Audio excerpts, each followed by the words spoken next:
So I just want to give you one example, which is kind of sensitive. And there are many people out there, they talking about AI can replace their job. And for example, radiologists think about these AI assistant radiology tools. Or even physics people, I'm actually talking with them sometimes. I said, Ali, you are advocate for AI automation and smart solutions. Do you think that sometime these things can replace us? And I always against it that says, I think this is give us more time to do more stuff.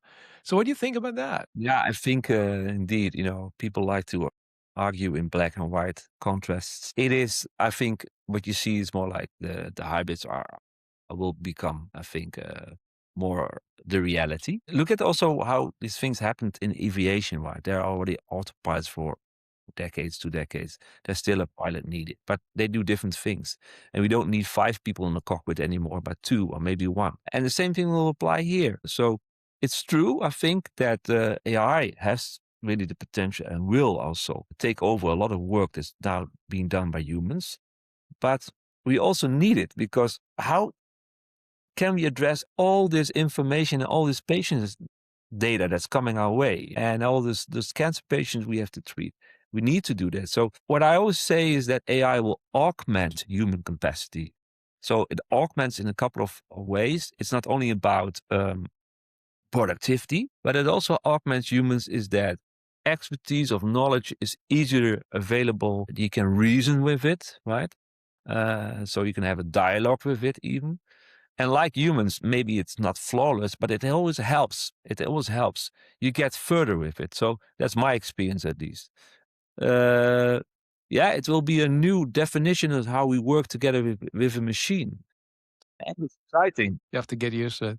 So Nico, I want to get your brain on this. If someone's entrepreneur person, some I mean, I know you have been in industry, but now you're coming to academic and you're doing this stuff in a different ways. But I just want to ask you, if someone's really want to be an entrepreneur right now, and you're probably the best person to ask because you're an expert, what are the hot topics in imaging guided intervention? What do you think that what problems needs to be addressed in our next year or so?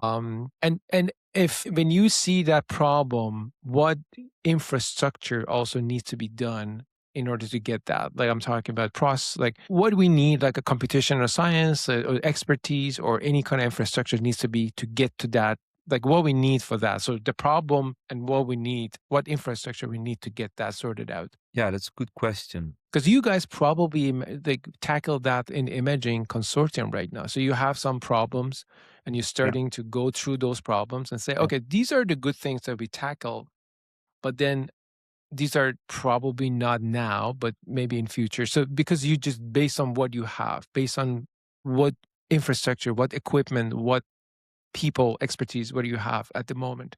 So Now, certainly try and kind of, yeah, yeah. triage that. Yeah. So what we try to do is really, and it could be towards smaller companies, startups even, or larger companies, try to invite these companies to our clinic and to show them what our clinical needs and to challenge them also. So, and together, in a co-development, find solutions for this. That could be things like we like a smart scan table where you have smart sensors inside that allow us to measure things on the patient in a contactless way, to really quite straightforward solutions where it's a lot about to make new workflows and replace things in workflows, to automate things. Agentic AI is very hot at the moment, so there are a lot of solutions out there. And what we also try to do is also create the infrastructure, as you said, to be able to do that. Make data available to private parties, help in the regulatory process, help in setting up clinical studies, help to organize and demonstrate the evidence, do courses to help adoption of certain new techniques. So it's really completely from the beginning, the lowest TRL to the highest TRL.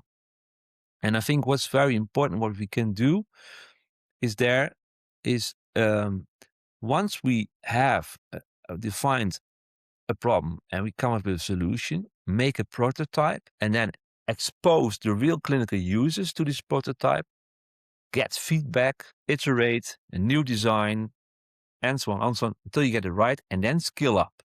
Because from that phase onwards, the resources you need are really go up quite a lot, quite steeply.